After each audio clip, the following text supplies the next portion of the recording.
Hey guys, it's Maxie here and welcome to another TEW video.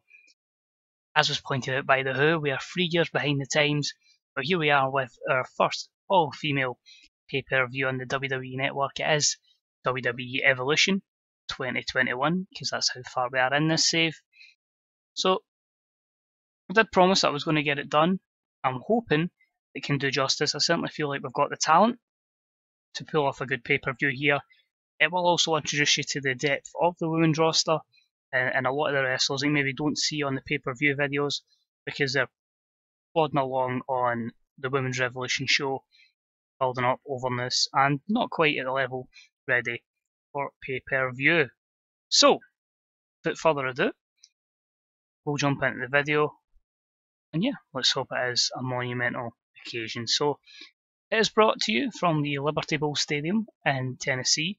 59,310 people at it. Fairly good, I'm quite happy with that. So I decided, because it's a monumental occasion, we're going to get a couple of legends out with a lot of our roster just to celebrate. Not in the kind of cheesy way, just to have a few verbals saying, you know, what we have done for the industry. Unfortunately, I didn't have Trish Stratus signed up in time, so she isn't here. But then you get the 4 horsewomen, what they've done.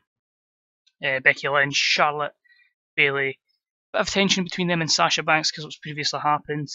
Then Ronda Rousey's there because obviously she's come back in from her rehab in-game, not in real life in-game, and she's certainly been on a tear. And of course Paige being the first NXT Women's Champion, basically kickstarting Revolution. Of course remembering this save, not retired, because this save started back in 2016, and because it's a great occasion and because it was local, just decided to bring The Rock in for a one-off appearance, just really to say, you know, it's absolutely admirable the development and how good the talent pool is in the women's division, and he could not be any prouder, you know. So just a nice wee moment you get in real life. You'd probably have a big former wrestler come in and just say, I'm damn proud of what they've done. So A92 gets to show off to a strong start, crowd hotter, etc. A couple of storylines advance. Ronda comes out of it looking fantastic. Let's kickstart WWE Evolution 2021. We go for a bit of a sour note to start the show. We've got James Ellsworth coming in and saying, what is this about this women's pay-per-view? This should be the James Ellsworth pay-per-view. You know what I mean? I'm the man around here. Usual James Ellsworth spiel. And that gets a D-38. It does, unfortunately, cool the crowd a little bit. So, it's going to come out and stop James Ellsworth, or are we just going to have Ellsworth pay-per-view? Nope, we're going to have Mia Yim, the Money in the Bank holder, who's just going to say this is a great moment for women's wrestling, and we're not having idiots like you spoil this. So, C60. She comes out looking excellent. James Ellsworth looked lost. And that did result in a matchup that had subpar wrestling, but little heat.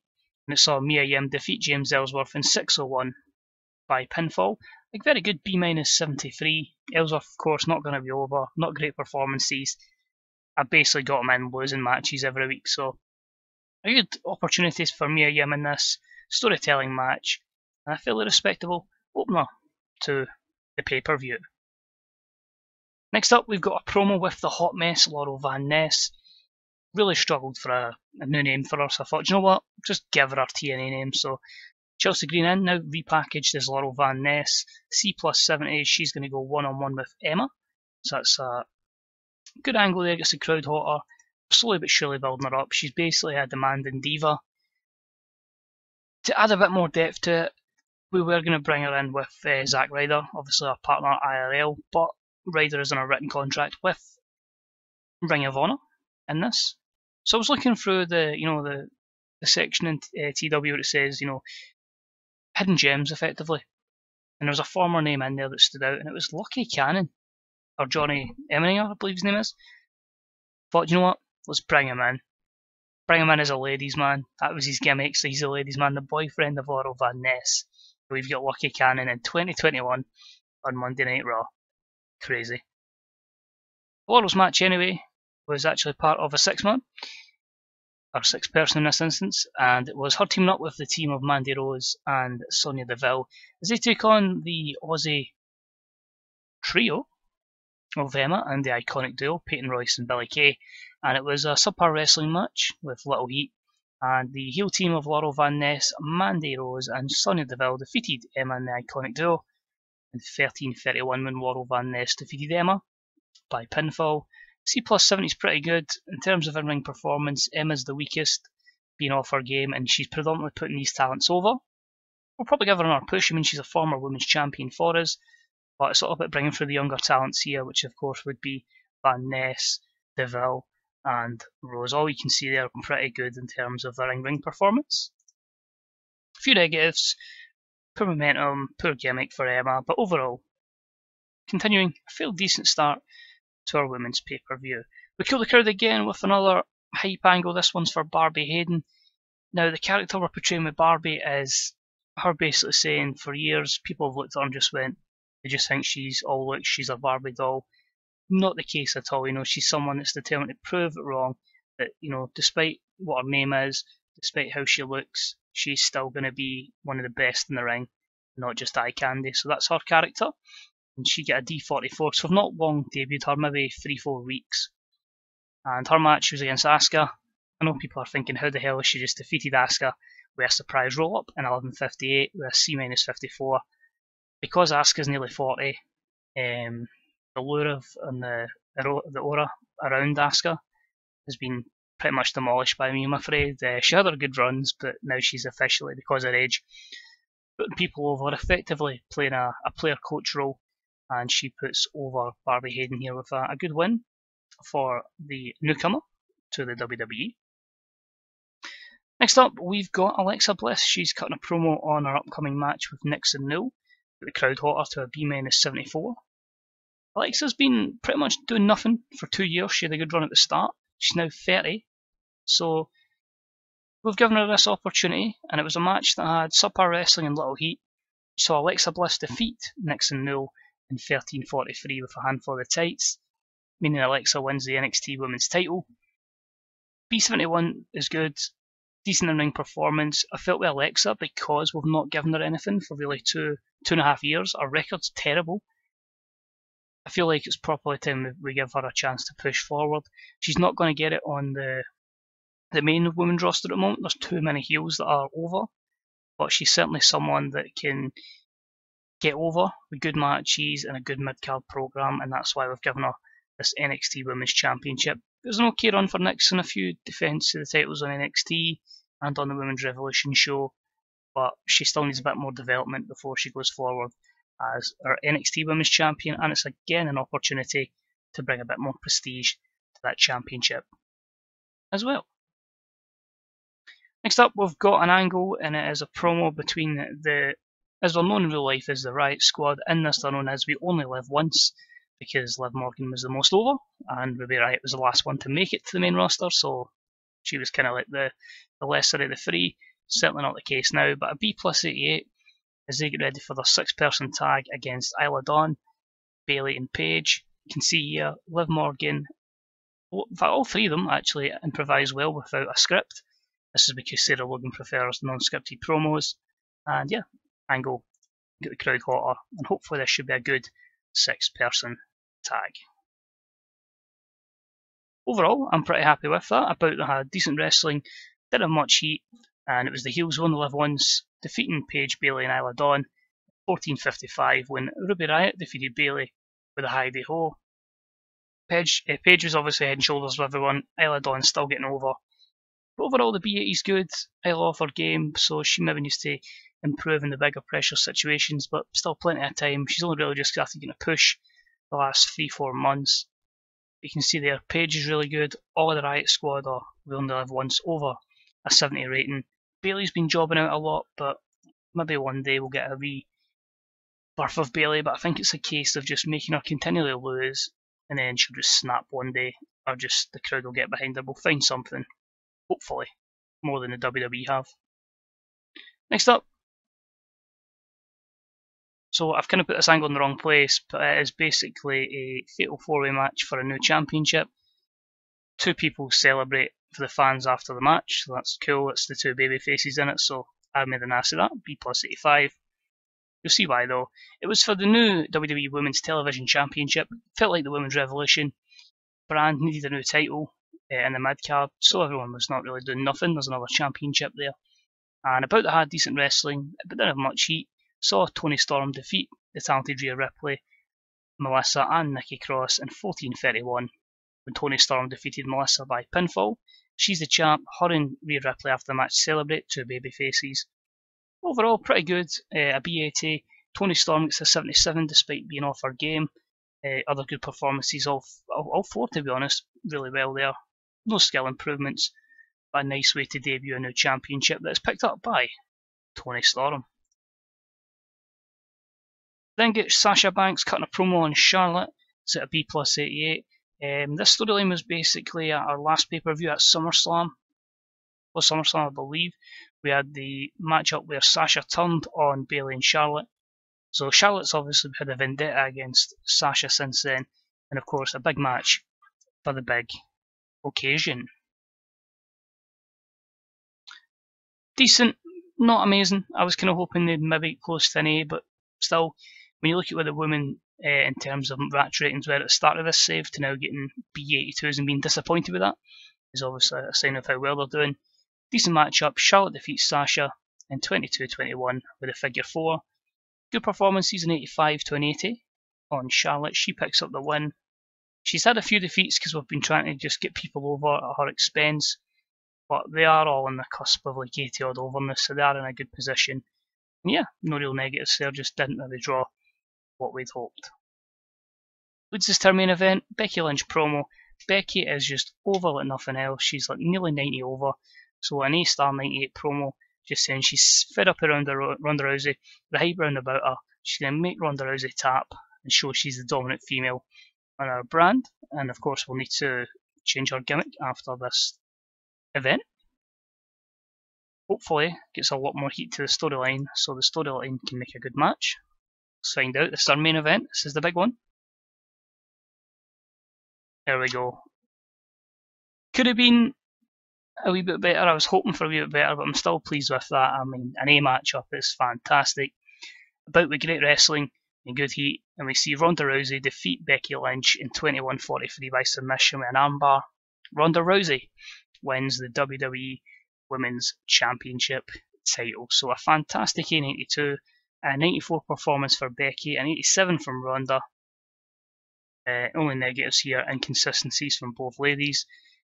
Becky was a bit unhappy about putting Ronda over, so I'll need to give her a bit to improve her morale. Overall, great. Really, really proud. Ronda celebrates at the end of the show to an A90. Now, admittedly in this mod, our stats at the start were horrible. I haven't actually buffed them up too much. I'm not going to say she's like an outstanding wrestler. She's certainly not. Every stat maybe an extra boost to 5, 6, 7, so nothing great. But solid booking of her since I had the faith that she was able to carry the match. She had the good psychology, and being realistic, she was really good in real life. We'll obviously get an idea tonight, because I believe tonight is SummerSlam. At the time of recording, she's facing Alexa. Any match she's had so far, she's just been absolutely superb and really surprised people. So I felt like the buffing stats, which you all agreed in, were probably well deserved. So we end the show. A94. We used James Ellsworth too much in the show. Just fair enough, we did use him for about 12, probably quite a bit actually, 3 segments. Now, the reason it's an A94, despite having no segments higher, again, big occasion, first ever all-women's pay-per-view, so we went all in with a bit more of a decent band there, some celebrities, and a special set, because I've got money to burn in the save, so I felt like it was a good opportunity. But it shows that the women are certainly capable of carrying a pay-per-view on their own, and we'll certainly see more of that going forward. Maybe not quite one every month, because I still don't feel with one roster, with one brand, sorry, there's a depth there. But yeah, I'm optimistic. I'll say we can maybe look at 2 pay-per-views this year, maybe carry into 4 next year, and then so on and so forth. But overall, very pleased. I think we'll just give the props to Becky and Ronda to keep Becky happy. We'll compliment both. So disappointed we don't gain any pop because of the James Ellsworth thing, but it's the kind of angle WWE would run in real life, and it gave me something to do on the event. So let's have a wee quick look through here. Anything that directly affects us, I don't think so. TNA seem to be having pay-per-views every time we do. They had No Surrender this time, and we had fantastic reviews. Let's check that. So the main event was Kojima defeating Jerome Daniels to retain the World Heavyweight Championship. C64. I don't know how they're still surviving, but they're paying big money anyway. But what we look at, 47.59 on the network, pretty decent. 3,000 for drug testing. Liv Morgan doesn't like Sonya Deville. Paige likes Laurel Van Ness, and so does Ronda Rousey. So maybe Laurel Van Ness is someone we can push on. She's had no alterations to her stats, that's literally how she was. She was imported from, I believe, I want to say the Who's mod. One of these more recent ones she was imported in because she wasn't in this initially. But yeah, she's developing pretty well. If anybody really cares about Ronda's stats, you can see they're nothing overly amazing. Stamina, A+, she's got the microphone skill, she's got the charisma. You know, submissions, B, C's, a couple of D's in there, so nothing again that makes her absolutely outstanding. As I say, just in terms of her pop,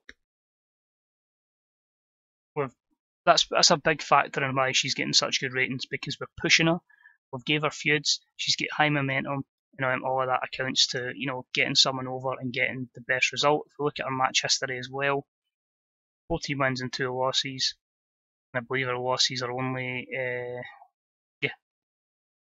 previously what she's had to Becky.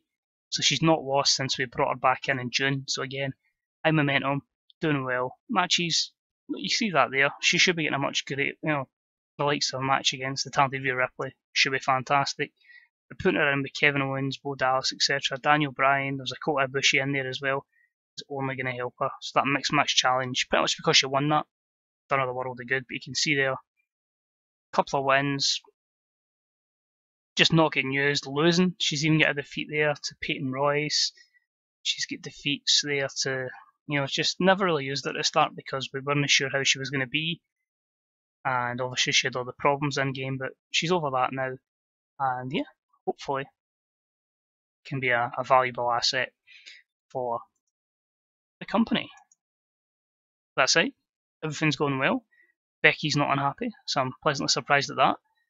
Financially, as I say, in a great position. We are only making $3 million profit at the moment, but of course, Clash of Champions is next month. Is it Night of Champions or Clash? Night of Champions is next week. I'll go and put that pay-per-view together.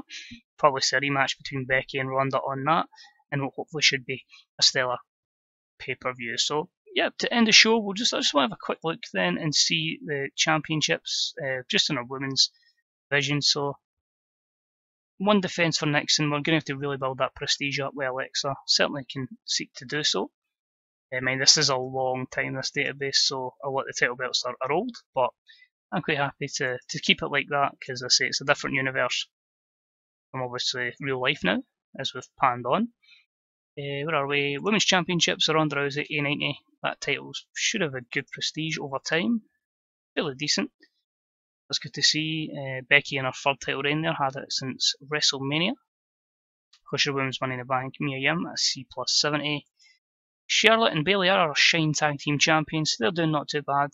They won the titles off of Sarah Logan and Liv Morgan, so that feud's been going for quite a while.